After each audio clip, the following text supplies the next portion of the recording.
अपनी पति की मौत के बाद सुधा और उसकी बेटी दोनों अपने देवर और देवरानी के सहारे किसी तरह से रह रही थी। सुधा का देवर पीयूष तो फिर भी ठीक था, लेकिन उसकी देवरानी बहुत ही ज्यादा चालाक औरत थी। उसकी देवरानी को उसकी जेठानी फूटी आंख लिए बाती थी। तभी एक दिन सुबह से बस इस फर्श को घिसने में लगी है। खाना क्या तेरा मरा हुआ पति बनाएगा ऊपर से आकर?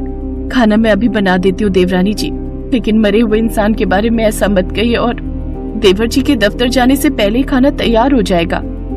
खाना तैयार हो जाएगा? आप ना दिन पर दिन काम चोर होती जा रही हो। अब ऐसा नहीं चलेगा, समझी?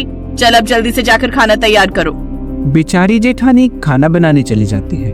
उसकी देवरानी हर रोज का काम उसी से लेती थी। ऐसे ही समय बीता और उसकी देवरानी अपना सारा काम जेठानी और उसके 8 साल के बच्चे से लेती थी। एक दिन सुधा बहुत ज्यादा काम करने के बाद बहुत थक जाती है और इसकी तबीयत अचानक से खराब हो जाती है और उसे बहुत ही ज्यादा तेज बुखार हो जाता है। उस रोज वो अपने कमरे से बाहर नहीं आती। ये देखकर देवरानी बहुत ही ज्यादा गुस्से में आ जाती है और वो फट से सुधा के कमरे में पहुंच जाती है। क्या है ये सब जेठानी जी? सुबह के 9 बज रहे हैं, अभी तक बिस्तर पर पड़ी हो। आज काम करने का इरादा नहीं है क्या? अंकिता, मेरी तबीयत काफी खराब लग रही है, सर में तेज दर्द भी है, आज मुझसे काम नहीं हो पाएगा। ये सुनकर देवरानी बहुत ही ज्यादा गुस्से में आ जाती है। वाह जी वाह, ठूस ठूस कर खाने में तो तुम्हें कोई बीमारी नहीं होती, लेकिन ऐसे काम करने में तुम माँ बेटी को तकलीफ होती है। मेरे घर में मुफ्त की रोटियां तोड़ने को नहीं मिलेंगी, समझी? अपना बोरिया बिस्तर उठाओ और दोनों माँ बेटी यहाँ से चलती बनो।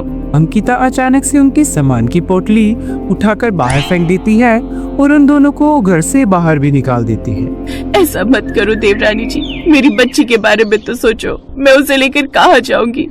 वैसे भी मैं यहाँ जितना काम करती हूँ उतना कहीं और करूँ तो हमें 2 वक्त की रोटियां तो मिल ही जाएंगी।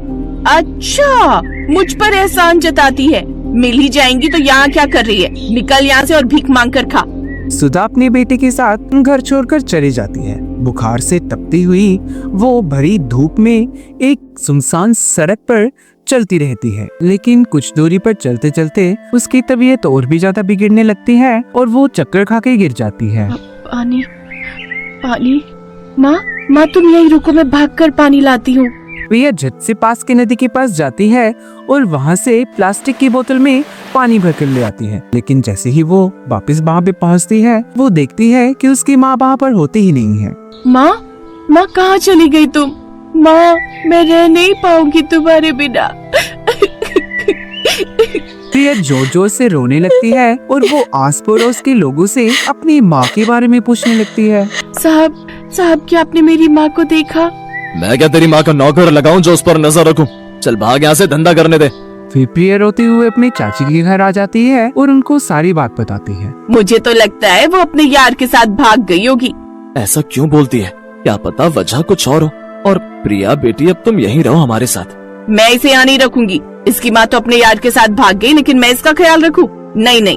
अरे तुम्हारा क्या जाता है, यहाँ रहेगी तो 2 सूखी रोटी दे दिया कर, बदले में घर का सारा काम करवा लिया कर। ये सुनकर देवरानी बहुत ही ज्यादा खुश हो जाती है और वो अब दिन रात प्रिया से काम करवाती रहती और अपने बेटे का बचा हुआ बासी खाना प्रिया को दे देती। मैं नहीं खाऊंगी ये झूठा खाना। ज्यादा बकवास मत कर, नहीं तो ये भी नहीं मिलेगा, समझी? अगर तुझे यहाँ रहना है तो झूठा और बासी खाना ही खाना पड़ेगा। अब वो उसे बासी खाना ही देते थे और भूख से मजबूर उस लाचार बेटी को वही बासी खाना ही खाना पड़ता है। तभी एक रोज देवरानी का बेटा अंकुश अपनी माँ से जिद करता है। माँ, मुझे मैक्रोनी खानी है। मेरे स्कूल के थोड़ी दूर पर एक ठेला है, सुना है वहाँ की मैक्रोनी बहुत ही अच्छी होती है। पापा को बोलो हमें लेकर चले वहाँ। सुना है वहाँ बहुत लोगों की भीड़ आती है उसकी मैक्रोनी खाने। अच्छा, फिर तो मैं अभी तुम्हारे पापा को फोन करती हूँ कि वो शाम को जल्दी घर आ जाए और हमें वहाँ लेकर चले। अंकिता अपने पति को फोन करके बोल देती है। मैक्रोनी खाने का तो मेरा भी बड़ा मन है। ठीक है, मैं शाम को जल्दी घर आऊंगा, तब चलेंगे उस ठेले पर। शाम को सभी उस ठेले पर जाने को तैयार हो जाते हैं, लेकिन तभी प्रिया बोलती है, चाचा मैं भी मैक्रोनी खाने जाऊंगी, मेरा भी बड़ा मन है। हाँ, जैसे तेरा बाप तो जायदाद छोड़कर गया है ना। क्यों गुस्सा करती हो अंकिता? चलने दो, इसे भी बच्ची है, इसका भी मन होगा। अब वो सभी उस ठेले पर मैक्रोनी खाने चले जाते हैं, जहाँ पर काफी लंबी लाइन लगी हुई थी। अरे बाप रे, इतनी लंबी लाइन लगी है यहाँ तो। ऐसे में तो रात तक नंबर आएगा। ऐसा करते हैं, आज कहीं और से कुछ खा लेते हैं, यहाँ हम फिर किसी दिन आएंगे। वो वहीं से जाने लगते हैं तभी कुछ ग्राहक आपस में बात करते हुए कहते हैं, गजब स्वाद है इस मैक्रोनी वाले के हाथों में। इतनी टेस्टी मैक्रोनी तो हमने आज तक नहीं खाई। ये सुनते ही देवरानी के कान खड़े हो जाते हैं। क्या सचमुच में इतनी अच्छी मैक्रोनी है यहाँ की? अब तो हम खा कर ही जाएंगे, फिर काफी देर तक इंतजार भी करना पड़े तो कोई बात नहीं। वो भी ठेले पर नंबर लगाने के लिए लाइन में खड़े हो जाते हैं, लेकिन जैसे ही उनका नंबर आता है वो ठेले पर खड़ी औरत को देखकर हैरान रह जाते हैं, क्योंकि वो और कोई नहीं बल्कि सुधा ही थी। सुधा को देखते ही प्रिया अपनी माँ के पास जाती है और उससे लिपट जाती है। माँ तुम जिंदा हो माँ? और तुम यहाँ कैसे? उस दिन तुम चक्कर खाकर गिर गई थी, फिर कहाँ गायब हो गई थी? मैंने तुम्हें कितना ढूंढा माँ, लेकिन तुम कहीं नहीं मिली। बेटी, उस दिन मैं जब तेज तबीयत खराब होने के कारण वहाँ पड़ी हुई थी, तब मुझे बचा ले प्रभु, मेरी बच्ची को अनाथ मत होने देना। तभी वहाँ से एक बूढ़ा आदमी ठेला लेकर आ रहा था। अरे बेटी, तुम्हारी तबीयत तो बहुत खराब है, आओ चलो मेरे साथ, मैं तुम्हें दवाई पानी देता हूँ।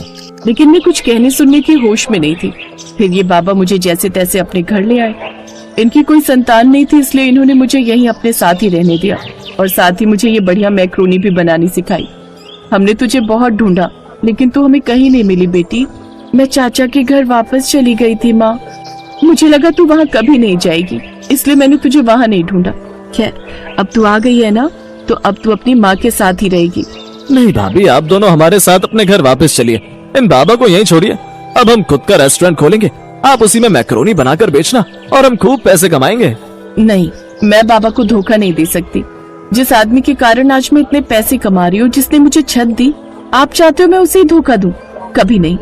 अब मेरे ठेले पर आए हो तो मेरे हाथ की मैक्रोनी खाते जाओ, लेकिन हमारे वापस आने का ख्याल अब अपने दिमाग से निकाल दो। अंकिता देखती है कि कैसे उसके अनपढ़ जेठानी स्वादिष्ट मैक्रोनी बेचकर बहुत से पैसे कमा रही है। अब उसे अपनी करनी पर पछतावा तो बहुत था, लेकिन अब वो कुछ कर नहीं सकती थी। और अब दोनों माँ बेटी उस बूढ़े बाबा के साथ खुशी खुशी से अपना जीवन व्यतीत करती है। ऐसी मजेदार वीडियो देखने के लिए हमारे चैनल को सब्सक्राइब करें और बेल आइकन दबाना ना भूलें।